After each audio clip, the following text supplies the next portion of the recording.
You don't like Donald Trump, do you? I don't respect the manner in which he has carried out the presidency. Okay. You despise Donald Trump, don't you? Mueller, You just can't bring yourself to say that he didn't violate the law? no. Who appointed you to the United States Supreme Court? I was appointed. That determined, isn't it a court of final jurisdiction decides what's constitutional and not? In fact, aren't most acts of Congress presumed to be constitutional? They are presumed, but they're not always constitutional. And no, of course, I was not on the Supreme Court. And I can tell you, Senator, look, we really wrestled over this decision. I personally wrestled over this decision.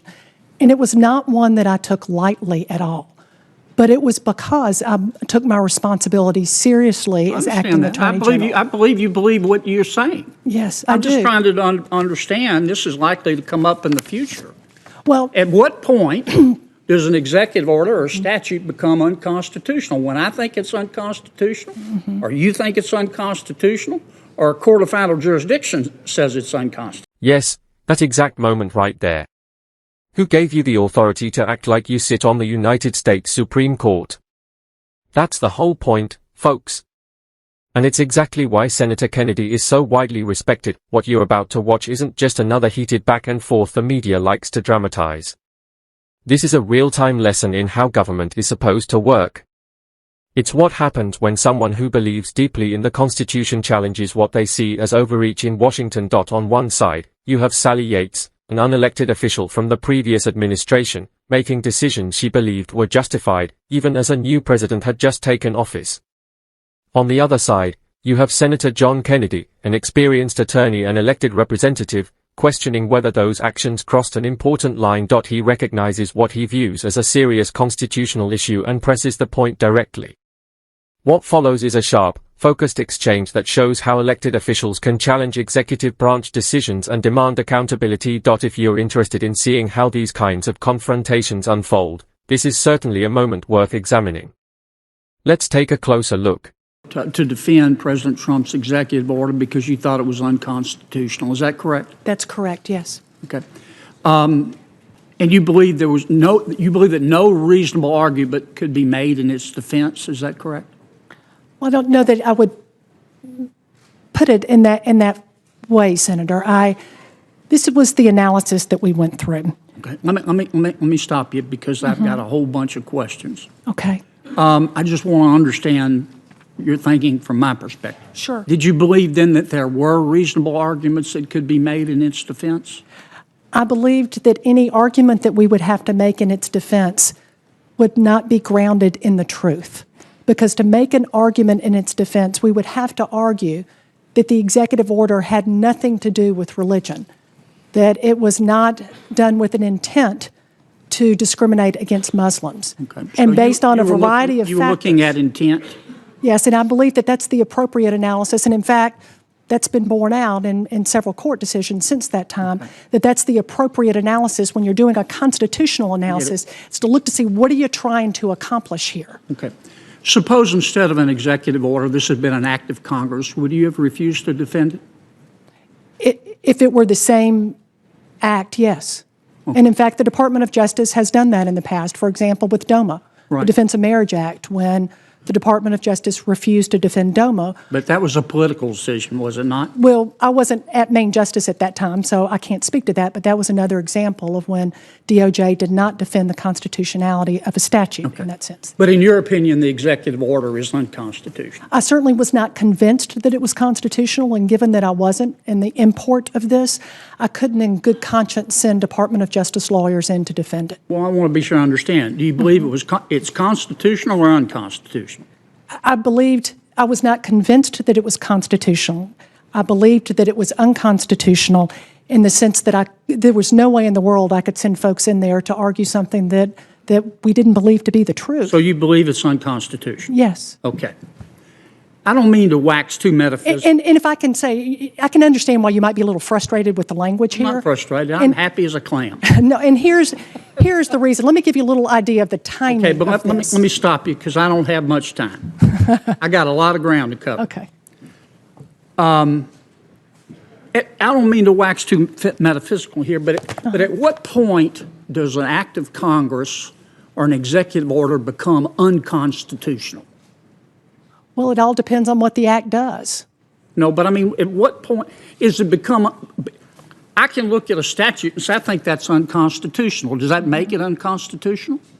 I think the issue that we faced at the Department of Justice is to defend this executive order would require lawyers to go in and argue that this has nothing to do with religion. But at what point does a statute or an executive order become unconstitutional? Is it some a priori determination? It becomes, I mean, what I'm telling you what I'm getting at, and I don't mean any disrespect. Who appointed you to the United States Supreme Court? I was appointed. That determined, isn't it a court of final jurisdiction decides what's constitutional and not? In fact, aren't most acts of Congress presumed to be constitutional? They are presumed, but they're not always constitutional. And no, of course, I was not on the Supreme Court. And I can tell you, Senator, look, we really wrestled over this decision. I personally wrestled over this decision. And it was not one that I took lightly at all. But it was because I took my responsibility seriously as acting Attorney General. I believe you believe what you're saying. Yes, I do. I'm just trying to understand this is likely to come up in the future. Well, at what point does an executive order or statute become unconstitutional? When I think it's unconstitutional, or you think it's unconstitutional, or a court of final jurisdiction says it's unconstitutional? I believe that it is the responsibility of the Attorney General, if the President asks him or her to do something that he or she believes is unlawful or unconstitutional, to say no. And that's what I did. Okay, I get it. All right, let me ask you both a couple of questions. Can we agree, Director and Counselor, that the Russians attempted to influence the outcome of the election?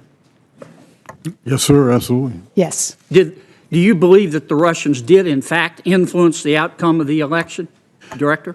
In our intelligence community assessment, we made the point that we could not make that call. The intelligence community has neither the authority, the expertise, or the resources to make that judgment. The only thing we said was we saw no evidence of influencing voter tallies in any of the 50 states. But we were not in a position to judge what actual outcome on the election. How about you, Ms. Yates? I don't know the answer to that. I think that's part of the problem is we'll never know. Okay. Have you ever heard, the Russians have been doing this for years, have they not? I'm not minimizing what they did. I think they did try to influence the election. It's absolutely true. As I mentioned in my opening statement, sir, they've been doing this since at least the 60s. Okay. The difference, however, was this is unprecedented in terms of its aggressiveness and the multifaceted campaign that they mounted. That's new. Isn't it a fact that in 1968, the Kremlin, actually Service A, which was part of the AGB, attempted to subsidize the campaign of Hubert Humphrey?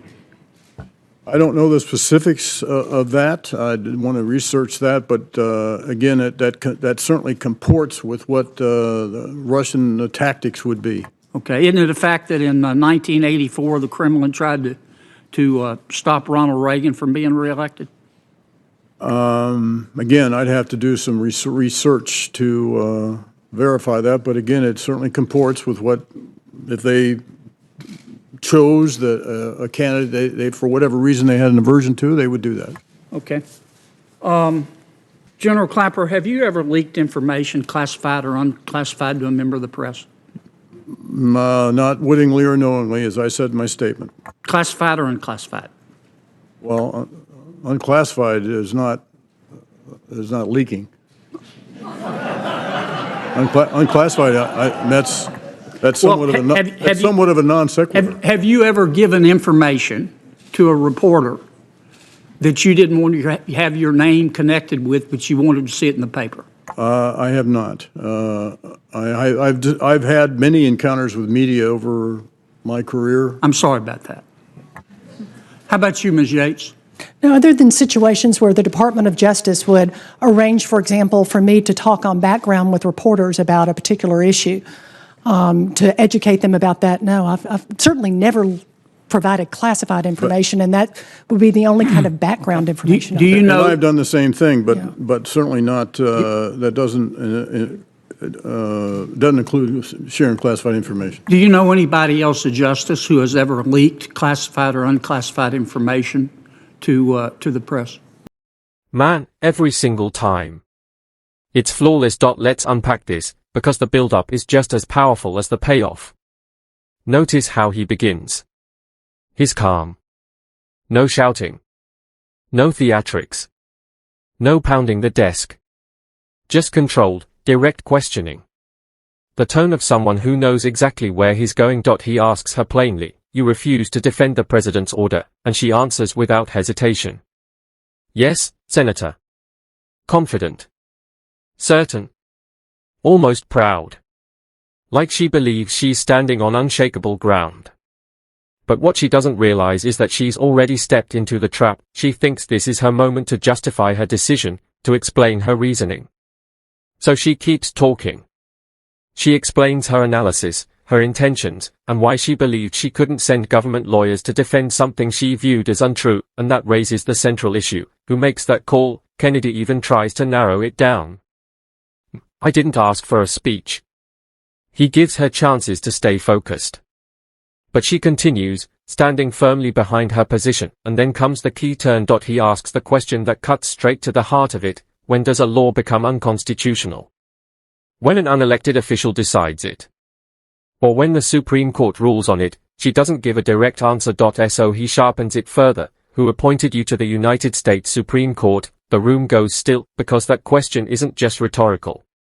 It highlights the fundamental structure of government. In the American system, different branches have different roles. The executive branch enforces the law. The judicial branch interprets it, and in that moment, he forces everyone watching to think about where those lines are drawn. But he doesn't stop there. He shifts to another major issue: Russia and the 2016 election. He asks whether there was interference. She says yes, then he follows up with the critical distinction: did it change the outcome? She pauses.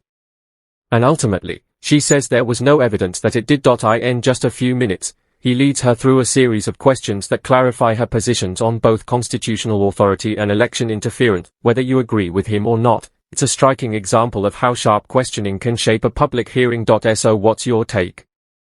Was this effective oversight?